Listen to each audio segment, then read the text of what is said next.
Mayang hapon Negros, ini ang Digicast Negros 10. Ang pangunang napulo ka mga balita sa isla sa Negros ang ako ni gadulong sa inyo via Facebook, YouTube, kay ka Channel 11 kang sumubabatian mga kami live sa FM station nga 91.1 FMR Bacolod. Kagyari ng top 10 nga mga balita sa Negros subong adlaw. 5,000 ka mga pamilya ginalantaw maapektuhan kung matingay ng 150 hectares ng reclamation project sa barangay Banago sa Bacolod. Water sampling pati gayunon sa San Carlos City bangod sa pagtaas ng abibayasis cases sa syudad. Utod sa isang contractor, ginapakita sa pulis matapos manghampak sang pusil. Senior citizen patay matapos mabuguan ng salakyan sang mayor sa Ngayungon sa Negros Oriental. Kahag sa good vibes, kuring nagapadula stress kag depression sa mga estudyante sang TUP Visayas. Kinatanan sa Digicast Negros 10. Sa number 10,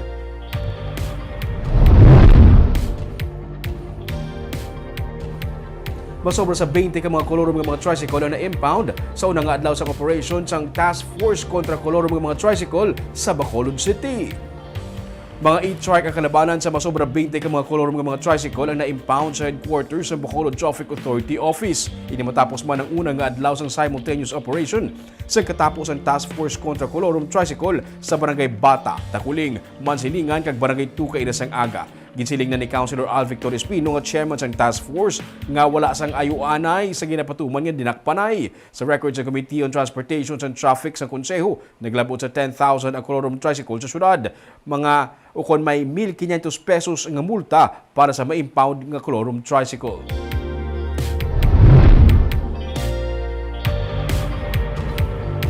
Sa number 9, house-to-house nga campaign kontra sunog igapatuman sa mga bumbero sa bulan sa Marso nga amo ang Fire Prevention Month.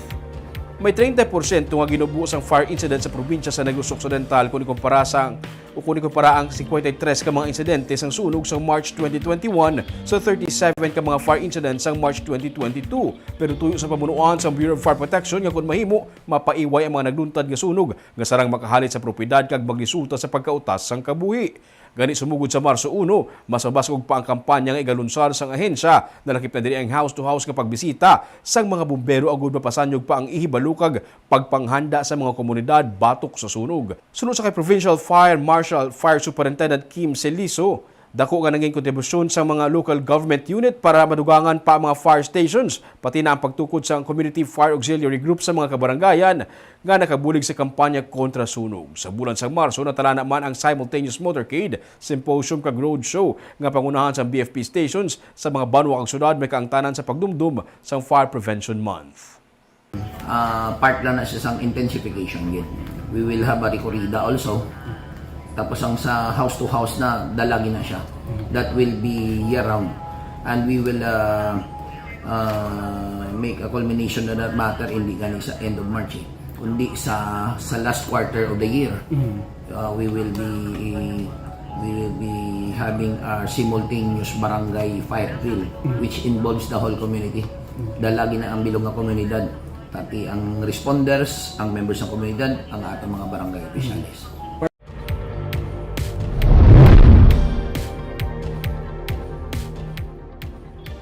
Sa number 8, sa Marso 6 na natala na ang eleksyon board hearing sa yadtong mga nag-apply bilang botante sa gitpatigayon nga voters registration. Ilakip ang new registrants kasubong man ang makakas nga mga botante sa pagpatuman sa COMELEC sang cleansing sa voters list. Ginalauman nga kung masobra sa 2 milyon na ang mga mangin botante sa Negros Occidental sa ginapabot nga piniliay. Sa nagligad nga eleksyon, ika-4 ang probinsya sa vote-rich provinces sa bilog nga pungsod sunod sa kay election supervisor Ayan Lee Ananoria. Samtang nagpagwa na sang calendar of activities ng COMELEC para sa barangay kag SK elections. July 3 to 7 ang filing sang certificates of candidacy. July 3 to November 14 naman ang election period. October 19 to 28 naman ang campaign period kag sa October 30 ang election day. Sa number 7,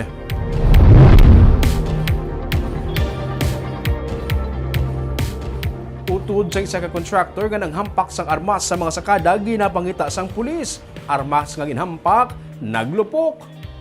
Padayon karon ang pagpangita sa kapulisan sa kay alias Kabing Samsona nga utod sa isa ka contractor matapos ini nga ginpanghampak sang iya nga pusil ang duha ka mga sakada kag ang pagpalupok man sang iya nga armas sang Sabado. Ang biktima amo Sanday Rodolfo kag Jerry Nesito. Sa investigasyon sa PNP, pareho lang nga nagainom ang duha ka sa barangay Bagtik sa Silay City sang sila ang ginsugo sang ilang nga contractor nga magload sang tubo sa truck. Nagbinaisay ang duha ka sakada kag ang contractor. Ang utod naman sa contractor kaamo si Elias Cabing ang nag-resback dalang iya nga pusil kag espading. Dito niya ginpanghampak sang armas Sanday Rodolfo kag Jerry. Dito kag aksidente niya man napalupok ang iya nga armas. Wala sa may na-report nga naigo sang bala. Giliyon nga nagpalagyo si Samsona kag karon para niya ginapangita sang kapulisan.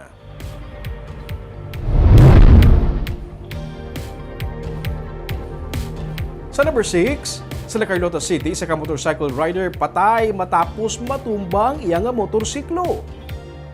Patay ang isa ka motorcycle rider matapos matumba ang iya ginadala nga motorsiklo kahapon sang aga sa highway sa barangay Hagimit sa Carlota City. Ang biktima among 45 anyos nga si Ian Romel Alujado. Sa investigasyon sa PNP, nagadalagan padulong sa sur nga bahin sang dalan si Alujado sa ginali ini nadulaan sa kontrol sa iyang motor. Nadanlog kag natumba si Alujado sa sementado nga dalan kag nag-agom sang pilas sa ulo. Patay na siya sang mag-abot sa ospital.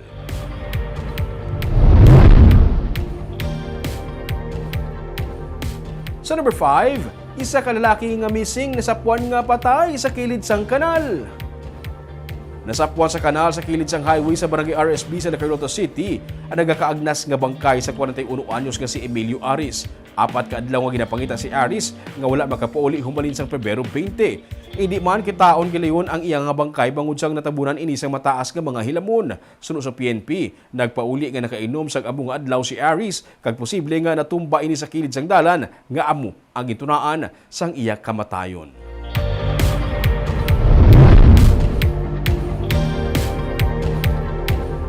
Sa number 4, mayor sang Ayungon sa Negros Oriental nakapatay sang senior citizen sa isa ka aksidente. Temporaryo nga gidetain sang Sabado sa police station ang alkalde sang Ayungon Negros Oriental matapos ini mabungguan ang isa ka senior citizen nga nagatabok sa dalan sang Biyernes sang gabi. Dala ni Mayor Dennis Amancio ang isiling nga pick-up nga amo ang nakabunggo sa biktima nga si Manuel Palalios sa highway sang barangay Awaan sa Ayungon. Sunod sa PNP, padulong kuntani sa Banwa sang Tayasan ang alkalde sa iya mabungguan si Palalios nga nagatabok sa dalan.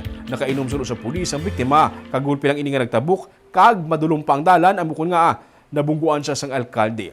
Nag-aregluhan naman sunod sa PNP si Mayor Anunsio kag ang pamilya sang biktima.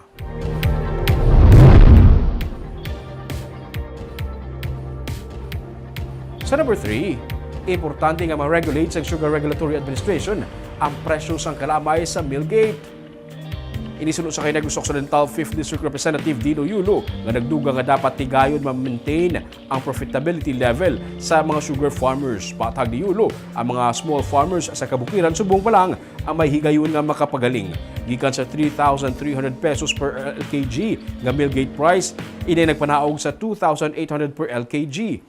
Balantayan ang presyo sini nga Webes suno sa kayulo. Patag niya, hindi pa man matumod nga ang ginasili nga pagsulod sang 260 containers ang ginaaligar ginsmagol nga sugar amo ang kabangdanan sa pagdubo sa presyo. Dapat bahangpan nga ang sugar isa ka political commodity. Gani ini ang nagakaapektuhan sa kasubong nga environment kag issue kasubong man sa pagkabalaka. Kung may congressional inquiry sa sugar smuggling, magapakigbahin si Yulo. Sa karon sunod sa kongresista, palayon pang iyang compilation sang papers bahin sa ginaligar ni Senador Risa Hontiveros nga sugar smuggling. Samtang, gisiligman ni Yulo nga wala gid man sang debate nga kinahanglan mag-import bangod sa datos sang SRA sa siningang milling season, 1.9 million metric tons ang projected production. Ang local consumption yara sa 2.3 to 2.4 million metric tons. In short, may ara kita sang shortage, no. What is important is nga sa subong, okay, ang sa nasiling ko na nagagaling subong ang aton nga mga small planters is that ma-manage silang presyo with okay lang na kung mag-import kibanta basta hindi kay makulang ibanta basta hindi mapiktuhan ang Millgate price naton sa kada semana until eventually matapos ang milling. Sa number 2,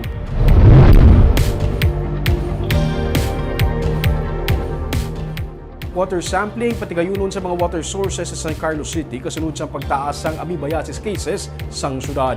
Sa unofficial laboratory result, nagwa nga positibo ang mga water sources sa bacteria. Damlag pa, nagmando si Mayor Renato Gustilo sang inspection sa mga water sources nga nagalakip sanggikan sa City Water Works sang syudad, mga bomba kasubong man water refilling stations. Bisan gani mga food establishment kag stalls nga wala sang nagakaigo nga permit ang nalakip sa inspeksyon. Sunod sa kay Mayor Gustilo, ang resulta sang laboratory test sa random water sampling ang ginapaabot sa Biyernes. Ini ang ginpadala pa sa Bacolod sa accredited nga mga laboratory. Pero sa in-house laboratory sa syudad, may mga sample nga nagpositibo sa bakterya. Ginabisuhan ang pumuluyo nga magamit sang bottled water, pero mas labing maayo ang ginapabukalan ang tubig sunod sa alkalde. Samtang, may 7 naman ka mga kaso sang amoebiasis sa BJMP, pero negatibo naman sa bakterya ang water sources ini. May pagsaka sa hospital admission bangod sang amoebiasis kag acute gastroenteritis cases sa San Carlos rason nga nagdeklarar sang state of health emergency ang alkalde. Tapos na kami ga-explore, may mga positive nga kuaning presence of bacteria. So, ga-explore na kami naton pagpatay sa mga bacteria subong. Ga-water sampling kita household sa katong nagpositive lang. Nagpositive. Dason sa mainline naton sa waterworks, gikuhaan na mga sample for lab test. Now, based on our in-house lab test, unofficial niya, may mga positive nga presence of bacteria. Kag sa numero 1 sa mga balita, subong adlaw.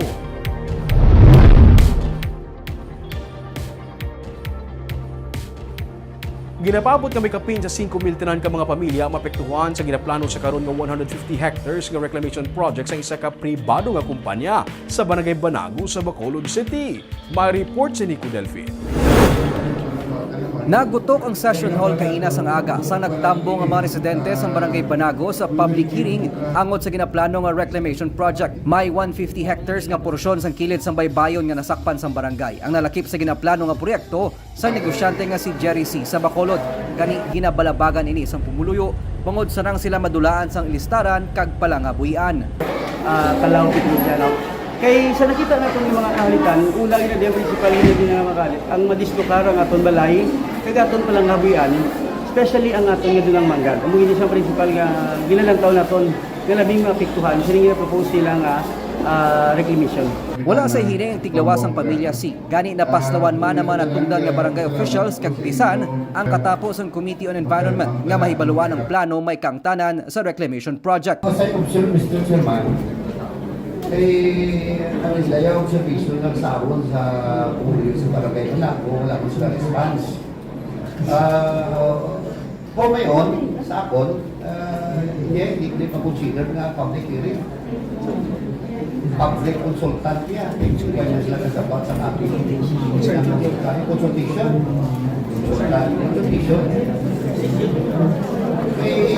Why response? Siguraduhon ta nga they'll be more than ready next 100%, no? Damo ko naman ko tanon, damo reaksyon ang pumuluyo. So I hope they can clarify kay sa ginamba naton. Kan kami kakopya, no, kung ano gitang ilang tuyo sini nga project, no? So we cannot answer in behalf of the proponent, which is Jerry C. Group.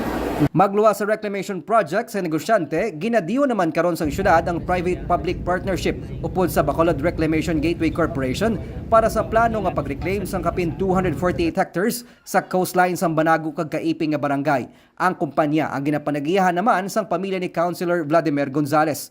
Nagtambong man sa public hearing ang taglawas sang Gredco na si Attorney Joselito Bayatan nga mong nagapanagiya sang reclamation area. Wala siya sang may nakita nga konflikto sa ginaduso nga reclamation project sang duwa ka mga private firm. Sa negosyo, it is better more to be collaborative, rather than be take an adverse position, no?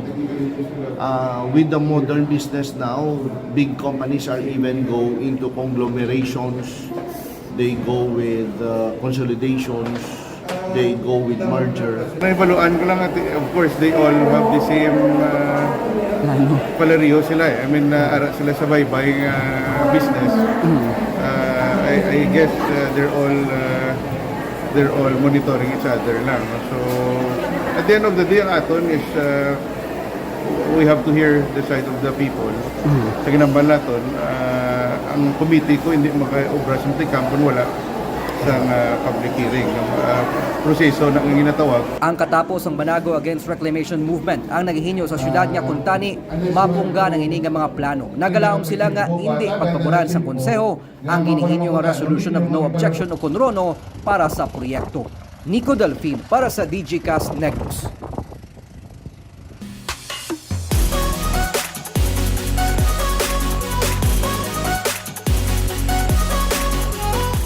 Kag sa good vibes, isa ka kuring sa karon ang naghatag sa ang kalipayan, pangpadula stress kag pampaumpaw sa depression sa mga estudyante sa TUP Visayas Campus. Gin-isuan pa siya sang isa sa mga estudyante sa iya mismo nga ID. Yaring report. Guys, meet Ampere, isa ka stray cat nga madugay na nagatiner dili sa may Technological University of the Philippines Visayas sa Talisay City. Kung para sa iban, layaw lang siya nga kuring. Diri sa TUP Visayas, stress reliever kag makapaumpaw sa depression sa mga estudyante. Bisan diin, present si Ampere sa classrooms, sa hallway kag sa mga offices. Paano abi kay ginaangga siya sang tanan. Ang third-year student nga si Edric Christian Gantes kag ang iya classmates amo ang naghatag sa ngalan sa kay Ampere ukon ang termino nga ginagamit sa base unit sang electric current. Siya man ang naghimo sang ID para sa iya. Istorya ni Cedric, dako nga bulig nga pagpaumpaw sa stress si Ampere. May nakamuno sa iya nga may ID ang ila hinuptanan nga kuring gani. Ginimuan niya man sang ID si Ampere. Oo, na makareduce siya wala sang stress wala. Sa imo personally? Sa muntanan. Kaya kada klase naman after class, galibot lang na siya. Tapos kung magwa naman siya sa classroom naman sa hallway, kasi mga students when mag-greet siya, tapos makadun naman siya sa iba niya classroom, tapos iyan na naman siya dayon. Ilain naman iyan name bala. Tapos, niya. Oh, tapos amo na ginahampangan nila. Si Camila Ordilla naman, cat lover na nga daan. Kag pagbalik sang face-to-face classes, si Ampere ang nakita niya sa school campus gani. Siya na ang nagaserbi nga stress reliever niya. Kakatula, be, mas stress kung sila ginakaptano, be. Duka, lang, pang tanggal sila stress. Duka therapeutic for you? Ay, kagilig mo kitang kuring. Oo. Tagal eh. Sagit? Siya ning una ko nakita, di nga ko rin sang first, first naman nga face-to-face sang second year. Last sem. Sunod sa campus director sa eskwelahan nga si Eric Malooy, may mga stray dogs and cats sa ilang nga campus. May mga programa sila nga nakaplano para sa ila. Plano nila nga ipabakunahan ang tanan nga stray dogs and cats. Nakigangot na sila sa mga animal welfare groups. Kag, may isa sila ka student organization nga likas nga amo ang magkatatap sa mga strays sa school. May mga partners like Back Project that will be moving in, hoping that we can collaborate with this kind of direction together with the students. At least stress reliever nila na yung mga abrasin. So I am really supporting those kind of wala lang sa kita na isapat. Yeah.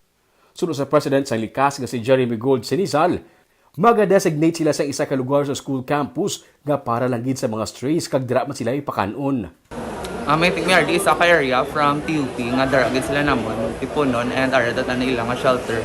Kay para hindi man sila lagaw-lagaw lang pagagwa sa campus. And also, matingo man sila namon, patagan sila nga foods ang ila daily necessities para bala nga wala na hassle para sa iban kag di na makasabad. Sa kasakuon kag kadamuon sa assignments kag school activities ginakalipay sa guidance counselor si Donalyn Lastima nga nakabulig ang strays sa mga estudyante.